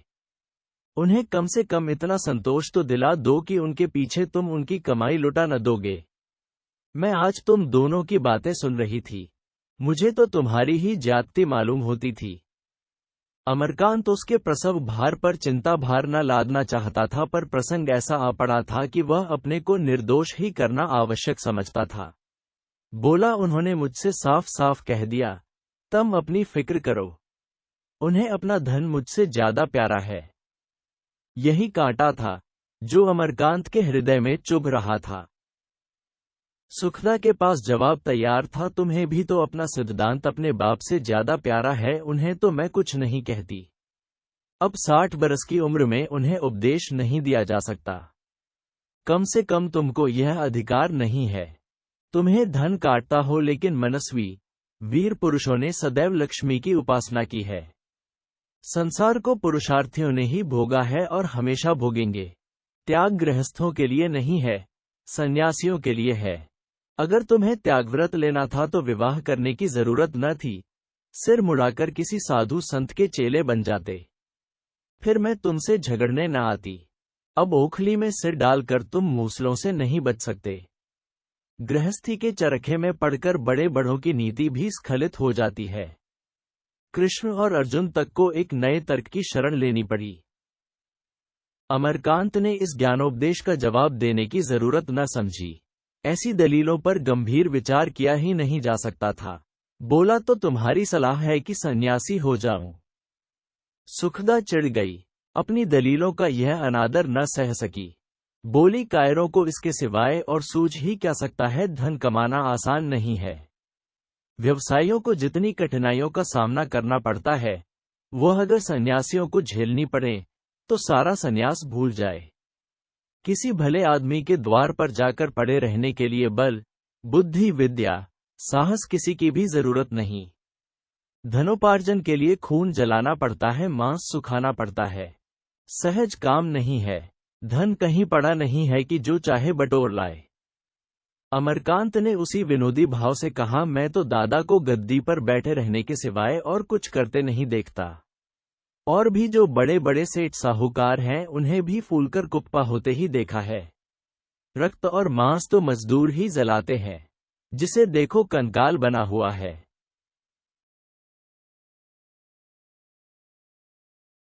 सुखदा ने कुछ जवाब न दिया। ऐसी मोटी अक्ल के आदमी से ज्यादा बकवास करना व्यर्थ था। नैना ने पुकारा, तुम क्या करने लगे? भैया आते क्यों नहीं, पकौड़ियां ठंडी हुई जाती हैं। सुखदा ने कहा, तुम जाकर खा क्यों नहीं लेते? बेचारी ने दिन भर तैयारियां की हैं।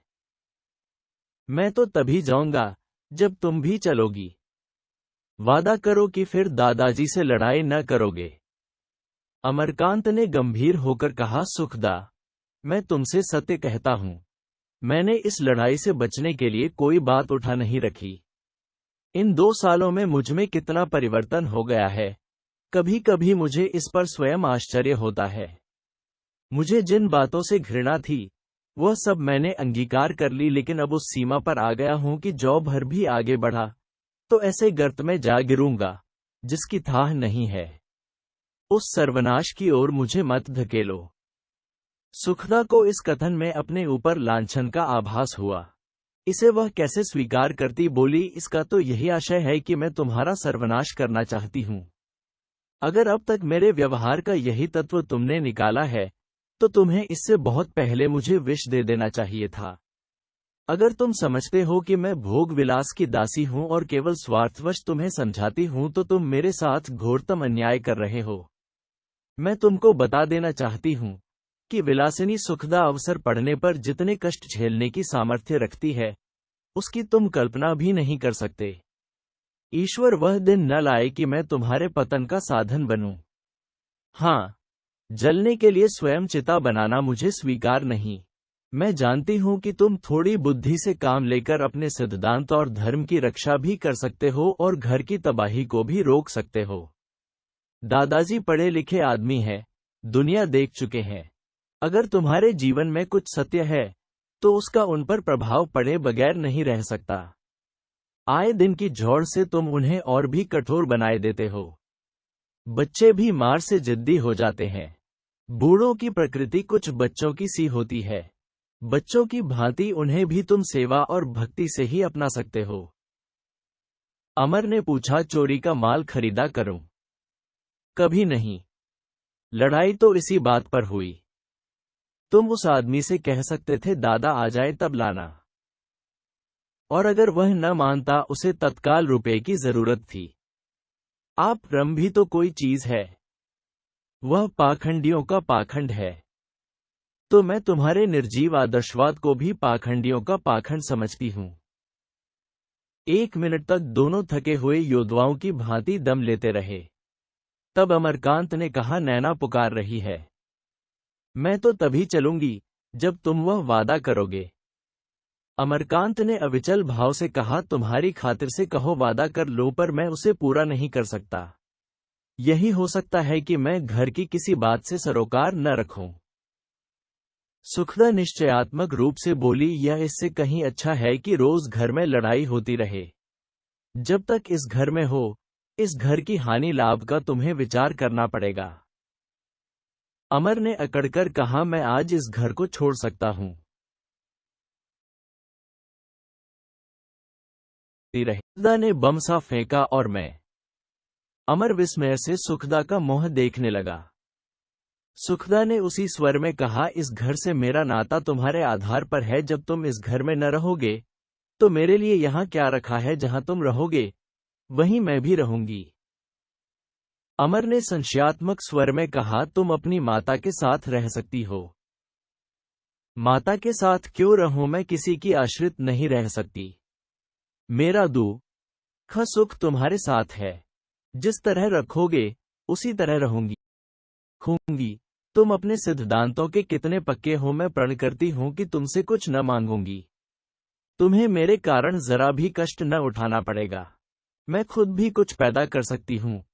थोड़ा मिलेगा, थोड़े में गुजर कर लेंगे। बहुत मिलेगा तो पूछना ही क्या।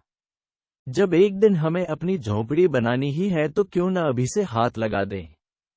तुम कुएं से पानी लाना, मैं चौका बर्तन कर लूंगी। जो आदमी एक महल में रहता है वह एक कोठरी में भी रह सकता है।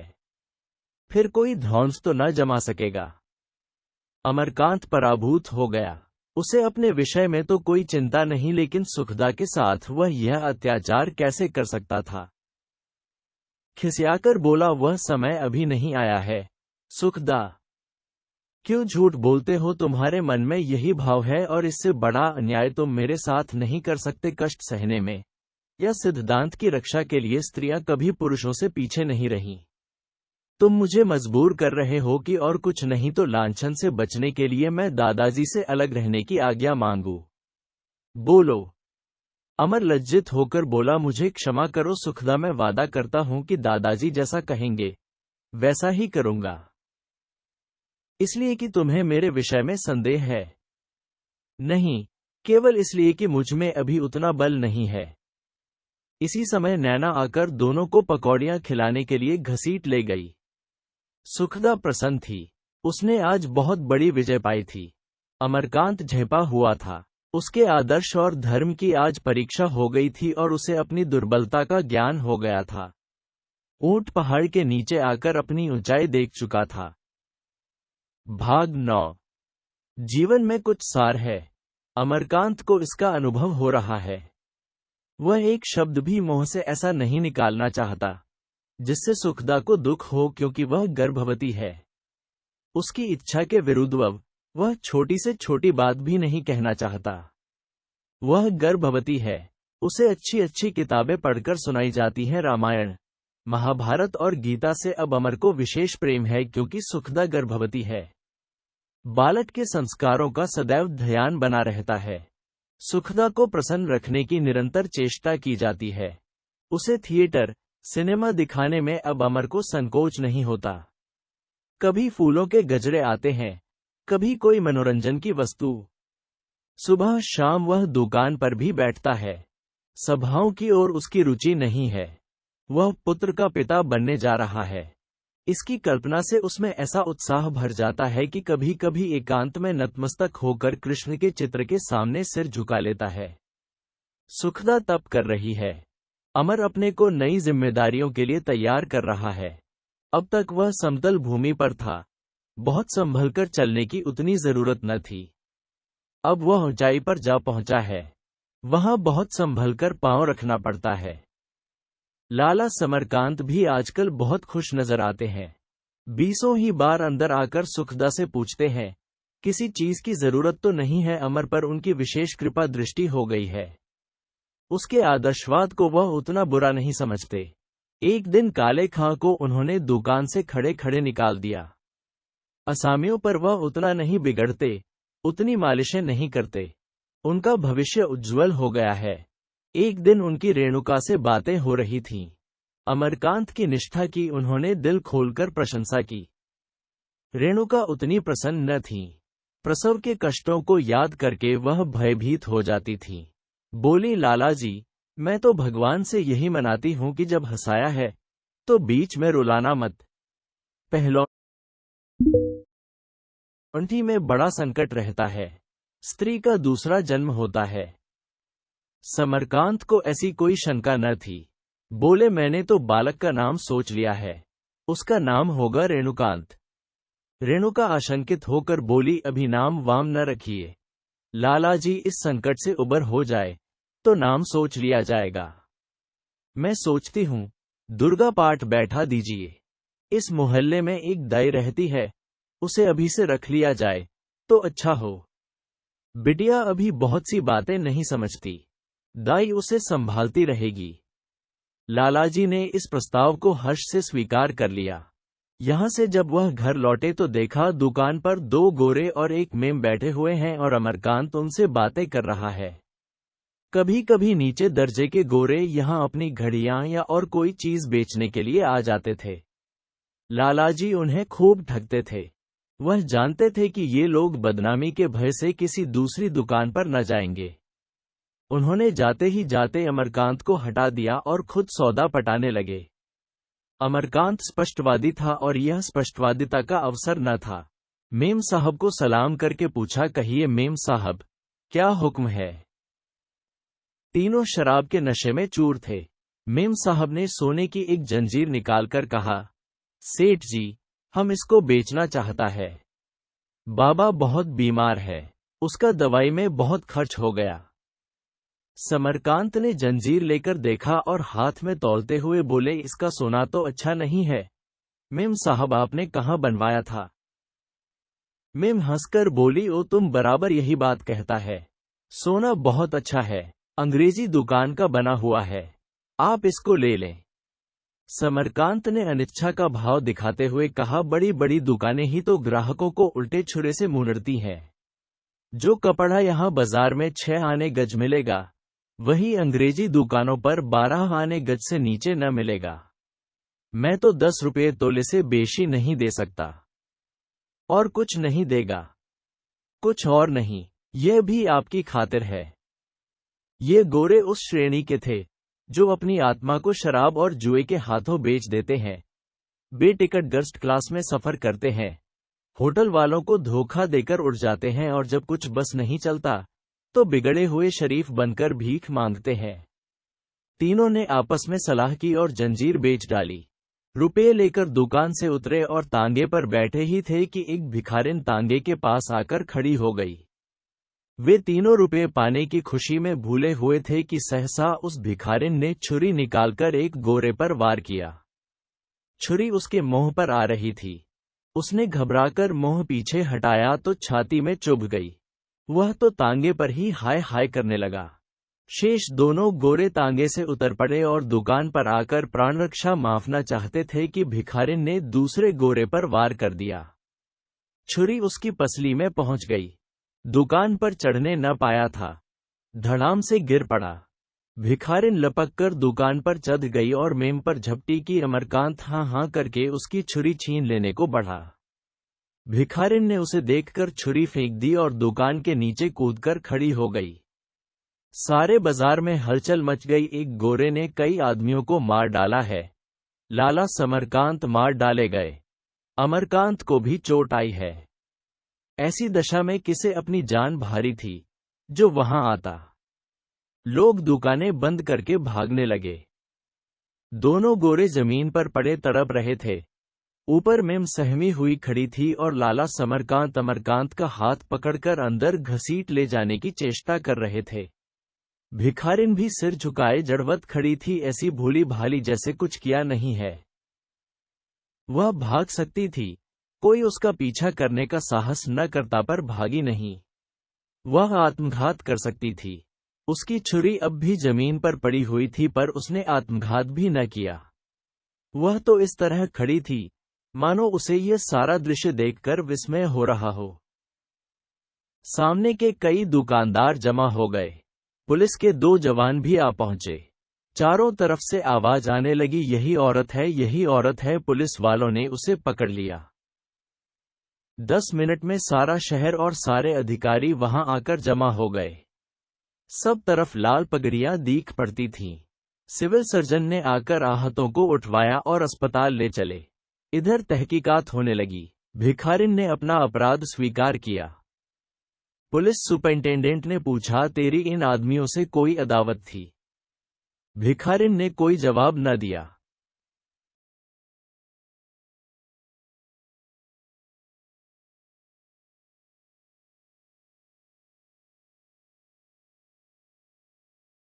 सैकड़ों आवाजें आई, बोलती क्यों नहीं हत्यारिन?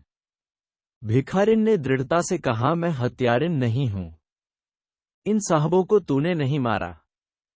हाँ, मैंने मारा है। तो तू हत्यारिन कैसे नहीं है? मैं हत्यारिन नहीं हूं। आज से 6 महीने पहले ऐसे ही 3 आदमियों ने मेरी आबरू बिगाड़ी थी। मैं फिर घर नहीं गई, किसी को अपना मोह नहीं दिखाया। मुझे होश नहीं कि मैं कहां कहां फिरी, कैसे रही, क्या क्या किया। इस वक्त भी मुझे होश तब आया जब मैं इन दोनों गोरों को घायल कर चुकी थी। तब मुझे मालूम हुआ कि मैंने क्या किया। मैं बहुत गरीब हूं। मैं नहीं कह सकती मुझे छुरी किसने दी, कहां से मिली और मुझमें इतनी हिम्मत कहां से आई। मैं यह इसलिए नहीं कह रही हूं कि मैं फांसी से डरती हूं। मैं तो भगवान से मनाती हूं कि जितनी जल्द हो सके मुझे संसार से उठा लो। जब आबरू लुट गई तो जीकर क्या करूंगी। इस कथन ने जनता की मनोवृत्ति बदल दी। पुलिस ने जिन जिन लोगों के बयान लिए, सबने यही कहा, यह पगली है। इधर उधर मारी मारी फिरती थी। खाने को दिया जाता था तो कुत्तों के आगे डाल देती थी। पैसे दिए जाते थे तो फेंक देती थी। एक तांगे वाले ने कहा, ये बीच सड़क पर बैठी हुई थी, कितनी ही घंटी बजाई पर रास्ते से हटी नहीं। मजबूर होकर पटरी से तांगा निकाल लाया।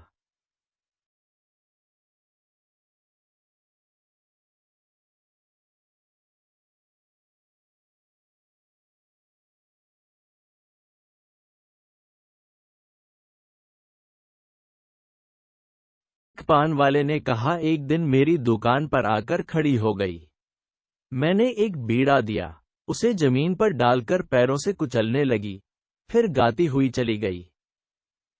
अमरकांत का बयान भी हुआ। लालाजी तो चाहते थे कि वह इस झंझट में न पड़े, पर अमरकांत ऐसा उत्तेजित हो रहा था कि उन्हें दोबारा कुछ कहने का हौसला न हुआ।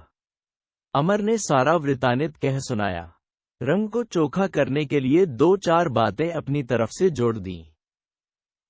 पुलिस के अफसर ने पूछा, तुम कह सकते हो ये औरत पागल है? अमरकांत बोला, जी हां, बिल्कुल पागल। 20 ही बार उसे अकेले हंसते या रोते देखा है। कोई कुछ पूछता तो भाग जाती थी।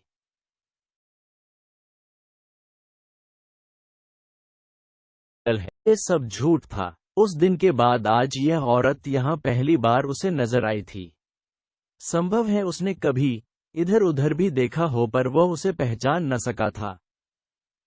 जब पुलिस पगली को लेकर चली तो 2000 आदमी थाने तक उसके साथ गए। अब वह जनता की दृष्टि में साधारण स्त्री न थी, देवी के पद पर पहुंच गई थी। किसी दैवी शक्ति के बगैर उसमें इतना साहस कहां से आ जाता। रात भर शहर के अन्य भागों में आकर लोग घटना स्थल का मुआयना करते रहे। 2-1 आदमी उस कांड की व्याख्या करने में हार्दिक आनंद प्राप्त कर रहे थे। यो आकर तांगे के पास खड़ी हो गई, यो छुरी निकाली, यो झपटी, यो दोनों दुकान पर चढ़े, यो दूसरे गोरे पर टूटी। भैया अमरकांत सामने न जाए तो मेम का काम भी तमाम कर देती। उस समय उसकी आंखों से लाल अंगारे निकल रहे थे। मुख पर ऐसा तेज था मानो दीपक हो।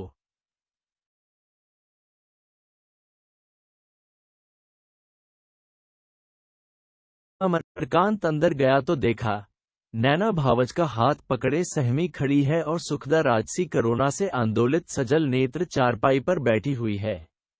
अमर को देखते ही वह खड़ी हो गई और बोली, यह वही औरत थी न? हाँ, वही तो मालूम होती है। तो अब यह फांसी पा जाएगी। शायद बच जाए, पर आशा कम है। अगर इसको फांसी हो गई तो मैं समझूंगी संसार से न्याय उठ गया। उसने कोई अपराध नहीं किया। जिन दुष्टों ने उस पर ऐसा अत्याचार किया, उन्हें यही दंड मिलना चाहिए था। मैं अगर न्याय के पद पर होती तो उसे बेदाग छोड़ देती। ऐसी देवी की तो प्रतिमा बनाकर पूजना चाहिए। उसने अपनी सारी बहनों का मुख उज्ज्वल कर दिया। अमरकांत ने कहा, लेकिन ये तो कोई न्याय नहीं कि काम कोई करे सजा कोई पाए। सुखदा ने उग्र भाव से कहा, वे सब एक हैं। जिस जाति में ऐसे दुष्ट हों उस जाति का पतन हो गया है। समाज में एक आदमी कोई बुराई करता है तो सारा समाज बदनाम हो जाता है और उसका दंड सारे समाज को मिलना चाहिए। एक गोरी औरत को सरहद का कोई आदमी उठा ले गया था। सरकार ने उसका बदला लेने के लिए सरहद पर चढ़ाई करने की तैयारी कर दी थी। अपराधी कौन है, इसे पूछा भी नहीं। उसकी निगाह में सारा सूबा अपराधी था। इस भिखारिन का कोई रक्षक न था। उसने अपनी आबरू का बदला खुद लिया।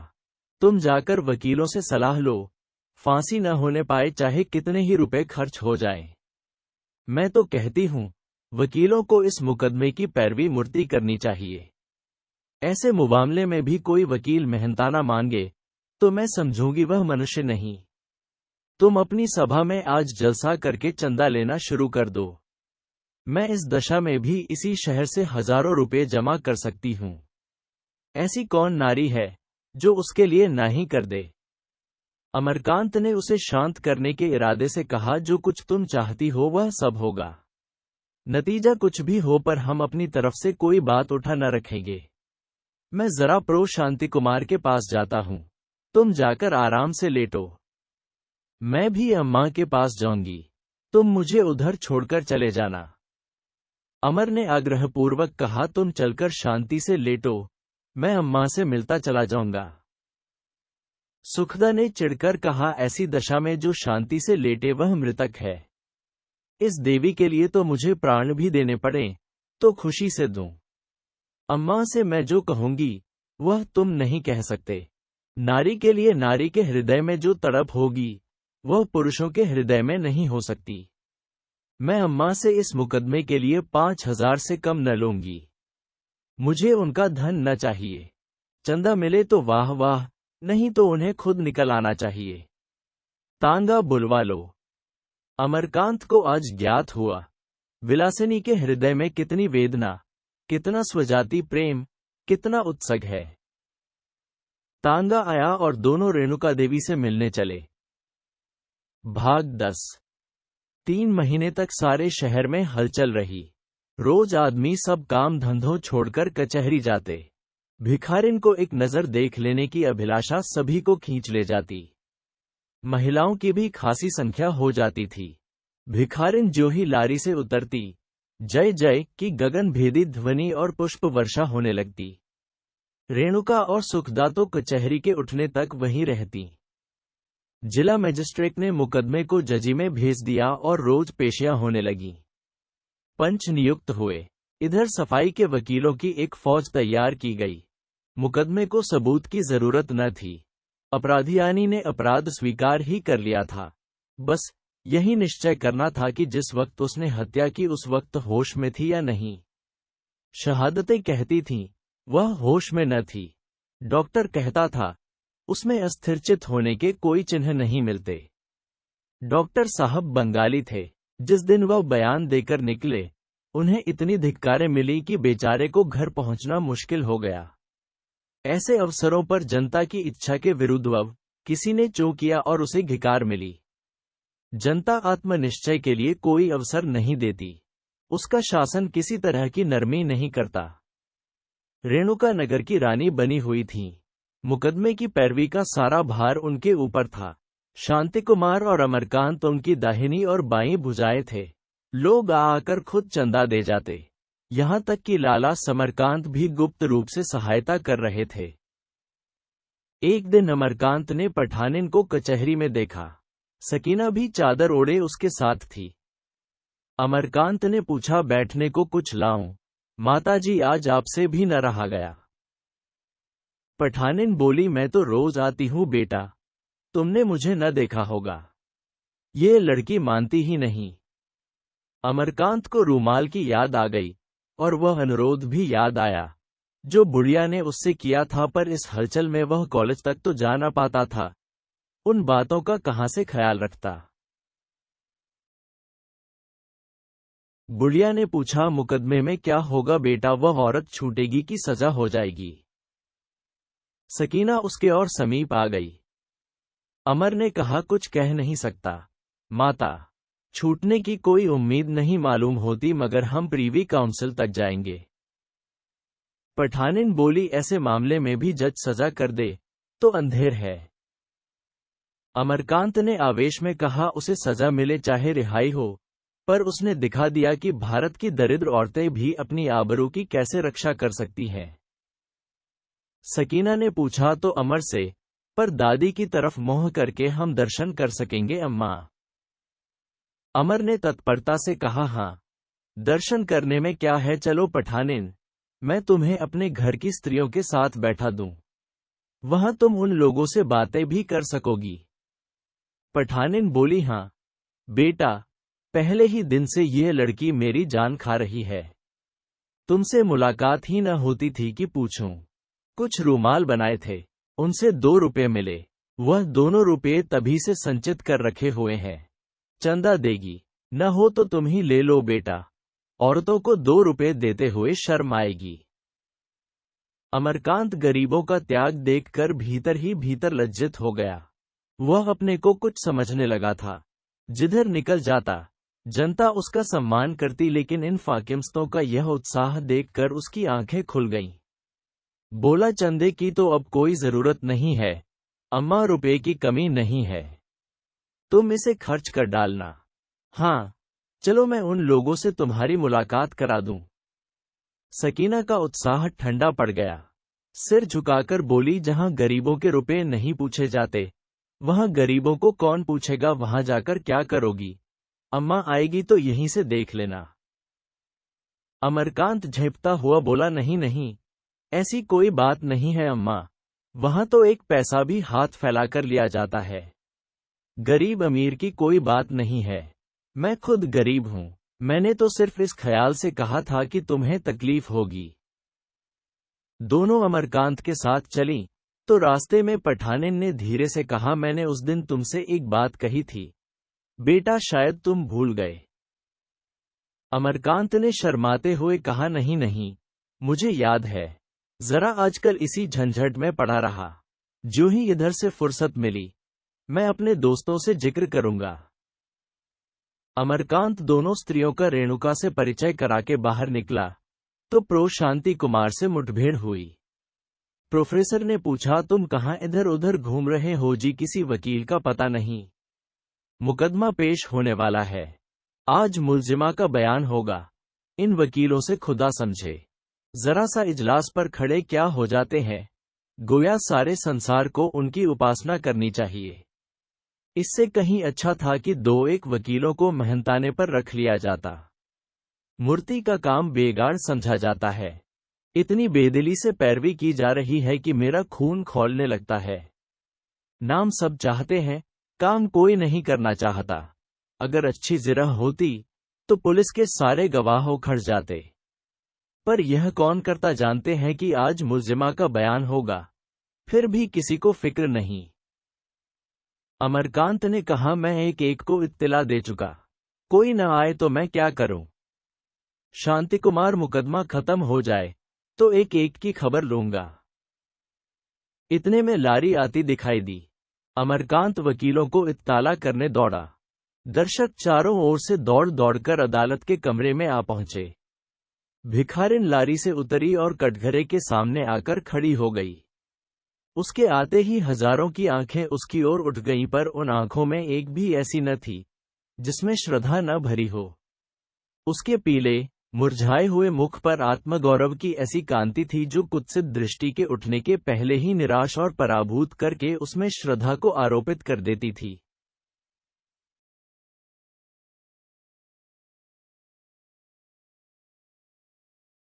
साहब सांवले रंग के नाटे, चकले, वृहदाकार मनुष्य थे।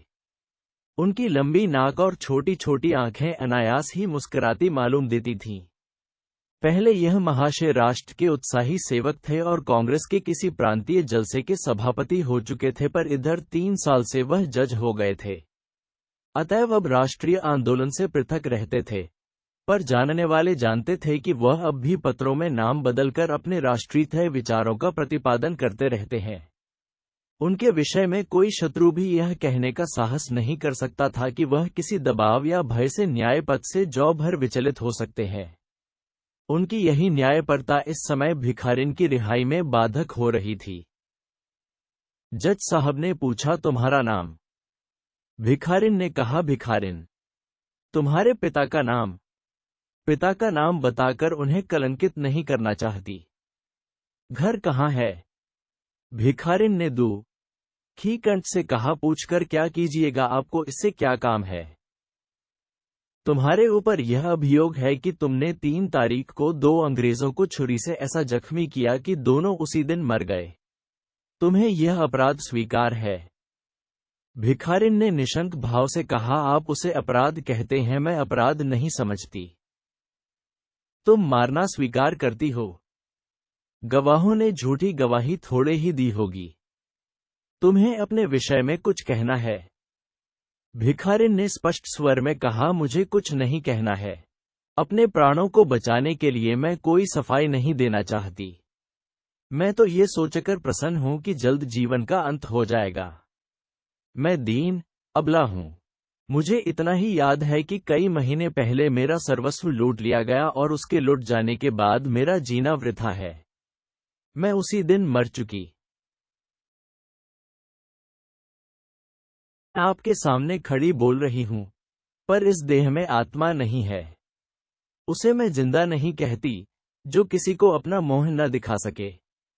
मेरे इतने भाई बहन व्यर्थ मेरे लिए इतनी दौड़ धूप और खर्च वर्च कर रहे हैं। कलंकित होकर जीने से मर जाना कहीं अच्छा है। मैं न्याय नहीं मांगती, दया नहीं मांगती, मैं केवल प्राण दंड मांगती हूं। हाँ, अपने भाई बहनों से इतनी विनती करूंगी कि मेरे मरने के बाद मेरी काया का निरादर न करना, उसे छूने से घिन मत करना, भूल जाना कि वह किसी अभागिन पतिता की लाश है। जीते जी मुझे जो चीज नहीं मिल सकती, वह मुझे मरने के पीछे दे देना। मैं साफ कहती हूं कि मुझे अपने किए पर रंज नहीं है, पछतावा नहीं है। ईश्वर न करे कि मेरी किसी बहन की ऐसी गति हो, लेकिन हो जाए तो उसके लिए इसके सिवाय कोई राह नहीं है। आप सोचते होंगे, अब यह मरने के लिए इतनी उतावली है, तो अब तक जीती क्यों रही? इसका कारण मैं आपसे क्या बताऊं। जब मुझे होश आया और अपने सामने 2 आदमियों को तड़पते देखा, तो मैं डर गई। मुझे कुछ सूझ ही न पड़ा कि मुझे क्या करना चाहिए। उसके बाद भाइयों बहनों की सज्जनता ने मुझे मोह के बंधन में जकड़ दिया, और अब तक मैं अपने को इस धोखे में डाले हुए हूं कि शायद मेरे मुख से कालिक छूट गई और अब मुझे भी और बहनों की तरह विश्वास और सम्मान मिलेगा, लेकिन मन की मिठाई से किसी का पेट भरा है। आज अगर सरकार मुझे छोड़ भी दे, मेरे भाई बहनें मेरे गले में फूलों की माला भी डाल दें, मुझ पर अशर्फियों की बरखा भी की जाए, तो क्या यहां से मैं अपने घर जाऊंगी? मैं विवाहिता हूं। मेरा एक छोटा सा बच्चा है। क्या मैं उस बच्चे को अपना कह सकती हूँ? क्या अपने पति को अपना कह सकती हूँ? कभी नहीं। बच्चा मुझे देखकर मेरी गोद के लिए हाथ फैलाएगा, पर मैं उसके हाथों को नीचा कर दूंगी और आंखों में आंसू भरे मोह फेरकर चली जाऊंगी। पति मुझे क्षमा भी कर दे, मैंने उसके साथ कोई विश्वासघात नहीं किया है। मेरा मन अब भी उसके चरणों से लिपट जाना चाहता है, लेकिन मैं उसके सामने ताक नहीं सकती। वह मुझे खींच भी ले जाए, तब भी मैं उस घर में पांव न रखूंगी। इस विचार से मैं अपने मन को संतोष नहीं दे सकती कि मेरे मन में पाप न था। इस तरह तो अपने मन को वह समझाए जिसे जीने की लालसा हो। मेरे हृदय से यह बात नहीं जा सकती कि तू अपवित्र है, अछूत है। कोई कुछ कहे, कोई कुछ सुने। आदमी को जीवन क्यों प्यारा होता है? इसलिए नहीं कि वह सुख भोगता है। जो सदा दुख भोगा करते हैं और रोटियों को तरसते हैं, उन्हें जीवन कुछ कम प्यारा नहीं होता। हमें जीवन इसलिए प्यारा होता है कि हमें अपनों का प्रेम और दूसरों का आदर मिलता है। जब इन दो में से एक के मिलने की भी आशा नहीं तो जीना वृथा है। अपने मुझसे अब भी प्रेम करें, लेकिन वह दया होगी, प्रेम नहीं। दूसरे अब भी मेरा आदर करें, लेकिन वह भी दया होगी, आदर नहीं। वह आदर और प्रेम अब मुझे मरकर ही मिल सकता है। जीवन में तो मेरे लिए निंदा और बहिष्कार के सिवा कुछ नहीं है। यहाँ मेरी जितनी बहनें और भाई हैं, उन सबसे मैं यही भिक्षा मांगती हूँ कि उस समाज के उबर के लिए भगवान से प्रार्थना करें जिसमें ऐसे नर पिशाच उत्पन्न होते हैं। भिखारिन का बयान समाप्त हो गया। अदालत के उस बड़े कमरे में सन्नाटा छाया हुआ था। केवल 2-4 महिलाओं की सिसकियों की आवाज सुनाई देती थी। महिलाओं के मुख गर्व से चमक रहे थे, पुरुषों के मुख लज्जा से मलिन थे। अमरकांत सोच रहा था, गोरों को ऐसा दुस्साहस इसीलिए तो हुआ कि वह अपने को इस देश का राजा समझते हैं। शांति कुमार ने मन ही मन एक व्याख्यान की रचना कर डाली थी, जिसका विषय था स्त्रियों पर पुरुषों के अत्याचार। सुखदा सोच रही थी, यह छूट जाती तो मैं इसे अपने घर में रखती और इसकी सेवा करती। रेणुका उसके नाम पर एक स्त्री औषधालय बनवाने की कल्पना कर रही थी। सुखदा के समीप ही जज साहब की धर्मपत्नी बैठी हुई थी। वह बड़ी देर से इस मुकदमे के संबंध में कुछ बातचीत करने को उत्सुक हो रही थी, पर अपने समीप बैठी हुई स्त्रियों की अविश्वासपूर्ण दृष्टि देखकर जिससे वे उन्हें देख रही थीं, उन्हें मुंह खोलने का साहस न होता था। अंत में उनसे न रहा गया। सुखदा से बोली, ये स्त्री बिल्कुल निरपराध है। सुखदा ने कटाक्ष किया, जब जज साहब भी ऐसा समझें। मैं तो आज उनसे साफ साफ कह दूंगी कि अगर तुमने इस औरत को सजा दी तो मैं समझूंगी तुमने अपने प्रभुओं का मोह देखा। सहसा जज साहब ने खड़े होकर पंचों को थोड़े शब्दों में इस मुकदमे में अपनी सम्मति देने का आदेश दिया और खुद कुछ कागजों को उलटने पलटने लगे। पंच लोग पीछे वाले कमरे में जाकर थोड़ी देर बातें करते रहे और लौटकर अपनी सम्मति दे दी। उनके विचार में अभियुक्त निरपराध थी। जज साहब जरा सा मुस्कराए और कल फैसला सुनाने का वादा करके उठ खड़े हुए।